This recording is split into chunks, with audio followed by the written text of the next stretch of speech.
Good morning बच्चों। आप सभी का नवांकुर के डिजी लेसन्स में स्वागत है। बच्चों, आज हम कक्षा 2 विषय पर्यावरण के पाठ 9 का अध्ययन करेंगे, जिसका नाम है हमारा घर। बच्चों, आज हम अपने घर के बारे में जानेंगे। आइए शुरू करते हैं। पाठ 9, हमारा घर। घर सभी जीवधारियों के लिए आवश्यक है। घर में हम निवास करते हैं। घर हमें वर्षा से बचाता है। घर हमारी धूप और गर्मी से रक्षा करता है। घर ठंड और हवा से बचाता है। घर सुरक्षा के लिए भी आवश्यक है। घर हमें आराम और आश्रय प्रदान करता है। हमारा घर एक छोटा घर है। इसमें 3 कक्ष हैं। बच्चों, सभी के लिए घर बहुत ज़रूरी होता है, क्योंकि घर में हम रहते हैं। घर हमारी सुरक्षा करता है। वह हमें वर्षा से, धूप से, गर्मी से बचाता है। घर हमें आराम और आश्रय भी देता है ना बच्चों। यहाँ देखिए, यहाँ अलग अलग घर बने हुए हैं। ये छोटा घर है। छोटे घर में 3 कक्ष हैं। और ये वाला, ये बड़ा घर है। घर सभी को अच्छा लगता है ना बच्चों। सभी को अपना अपना घर बहुत अच्छा लगता है। आइए बच्चों, अब हम आगे बढ़ते हैं। हमारा घर कच्चा घर है। यह मिट्टी से बना हुआ है। पक्का घर सीमेंट, चूना, ईंट, पत्थर आदि से बना होता है। बांस, घास व तिनकों से बना घर झोंपड़ी कहलाता है। बड़ा घर व्यवस्थित होता है। इसमें भोजन के लिए भोजन कक्ष, सामान रखने के लिए भंडार कक्ष, शयन के लिए शयन कक्ष, अतिथियों के स्वागत के लिए अतिथि कक्ष, पढ़ने के लिए अध्ययन कक्ष होता है। बच्चों, यहाँ देखिए, यहाँ चित्र में आपको ये घर दिख रहा है। ये कैसा घर है बच्चों? कच्चा घर है। कच्चा घर किससे बनता है? मिट्टी से बना हुआ होता है, या बांस, घास, तिनकों से जो घर बना होता है उसे हम झोंपड़ी कहते हैं।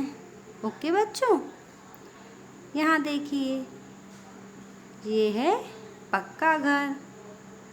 पक्का घर बच्चों किन किन चीज़ों से बनता है? पक्का घर बनता है सीमेंट, चूना, ईंट, पत्थर और भी आदि चीज़ों से बना होता है। बड़े घर में अधिक कमरे होते हैं। सभी के लिए अलग अलग कमरे होते हैं। भोजन के लिए अलग कक्ष, सामान रखने के लिए, सोने के लिए, अतिथियों के लिए, अतिथियों मीन्स मेहमानों के लिए, और बच्चों को पढ़ने के लिए भी अलग कमरा होता है। आइए हम देखते हैं कैसे कक्ष होते हैं। यहाँ देखिए बच्चों, ये देखिए, ये खाना बनाने के लिए किचन है ना, भोजन कक्ष। और ये सामान रखने के लिए भंडार कक्ष। ये सोने के लिए शयन कक्ष। ये पढ़ाई के लिए अध्ययन कक्ष। और ये है अतिथियों के लिए स्वागत कक्ष। ओके बच्चों, बड़े घर में सबके लिए अलग अलग कमरे होते हैं। आइए बच्चों, अब हम आगे बढ़ते हैं। इसमें शौचालय और स्नान घर भी होता है। प्रतिदिन घर की सफाई करनी चाहिए। हवा तथा प्रकाश आने के लिए व पानी के निकास की व्यवस्था होनी चाहिए।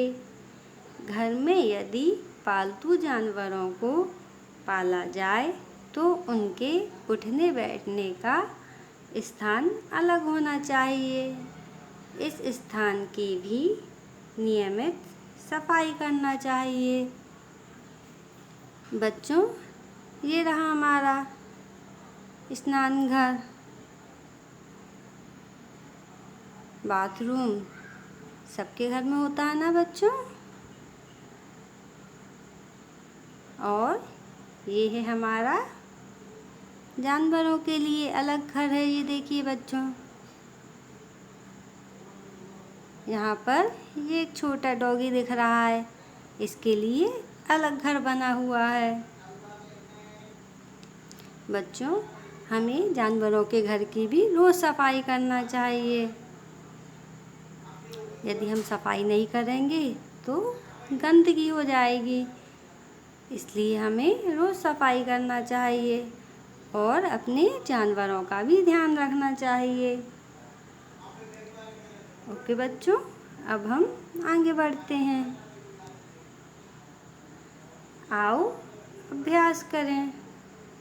बच्चों, अब हम निम्नांकित प्रश्नों के उत्तर दीजिए। प्रश्न 1, झोंपड़ी किसे कहते हैं? ये देखिए बच्चों, ये रही झोंपड़ी। ये किन किन चीज़ों से बनी है बताइए? किसे कहते हैं झोंपड़ी?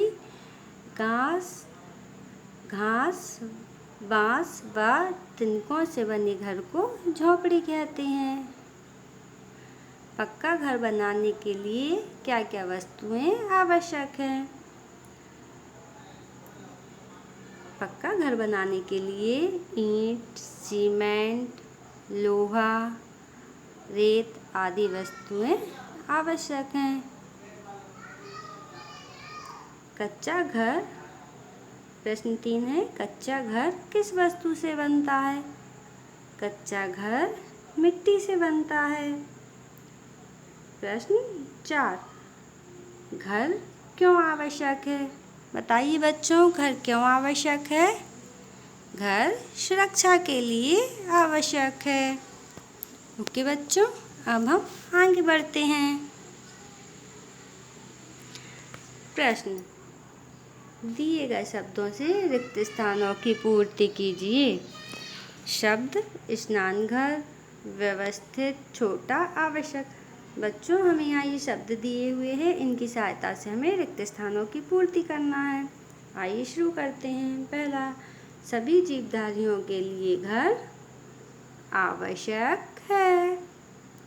तो हम यहाँ क्या लिखेंगे बच्चों? आवश्यक।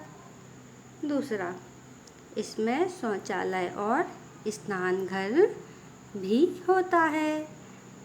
यहाँ क्या आएगा बच्चों? स्नान घर। तीसरा, बड़ा घर व्यवस्थित होता है। बच्चों, तीसरे खाली स्थान में क्या आएगा? व्यवस्थित। चौथा, हमारा घर छोटा घर है। चौथे खाली स्थान में आएगा छोटा। आइए बच्चों, अब हम आगे बढ़ते हैं। प्रश्न, पाठ के आधार पर निम्नलिखित वाक्यों की पूर्ति कीजिए। पहला, घर में हम निवास करते हैं। दूसरा, घर हमें आराम और आश्रय प्रदान करता है। तीसरा, बड़े घर में अधिक कक्ष होते हैं। बच्चों, कक्ष मीन्स कमरे। ओके। चौथा, घर हमें ठंड और हवा से बचाता है। ओके बच्चों, आपको समझ आ गया? अब हम आगे बढ़ते हैं। प्रश्न, उचित संबंध स्थापित कर सही जोड़ियाँ बनाइए। बच्चों, यहाँ पर हमें सही जोड़ियाँ बनाना है। पहला, भोजन के लिए बताइए बच्चों, भोजन के लिए क्या होता है, कौन सा कक्ष होता है? भोजन कक्ष। भोजन के लिए भोजन कक्ष। सामान रखने के लिए बच्चों, सामान रखने के लिए कौन सा कक्ष होता है? भंडार कक्ष। अतिथियों के स्वागत के लिए स्वागत कक्ष। शयन के लिए शयन कक्ष। अध्ययन के लिए अध्ययन कक्ष। ओके बच्चों, आपको समझ आ गया? बच्चों, हमारा पार्ट 9 कंप्लीट हो चुका है। नेक्स्ट वीडियो में हम फिर मिलेंगे। Thank you.